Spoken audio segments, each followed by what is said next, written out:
Another thing to bear in mind is sometimes people are convicted and spend, as we know, decades in prison and are actually innocent. So just bear that in mind. Somebody could have been convicted of a crime, but they could be innocent. So just bear these complexities in mind as well.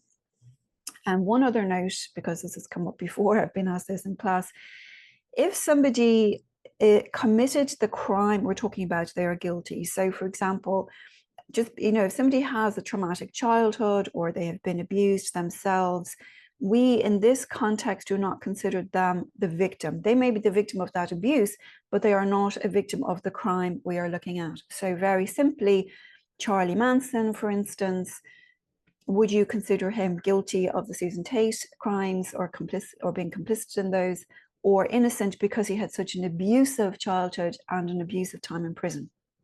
So to be very clear, when we're talking about guilt, we are talking about guilt of a crime that they did or did not commit, not whether or not they've had a traumatized childhood or mitigating circumstances. All right, so just to be very, very clear about that. Again, when we're working with law enforcement, they love specificity. So let's focus on that.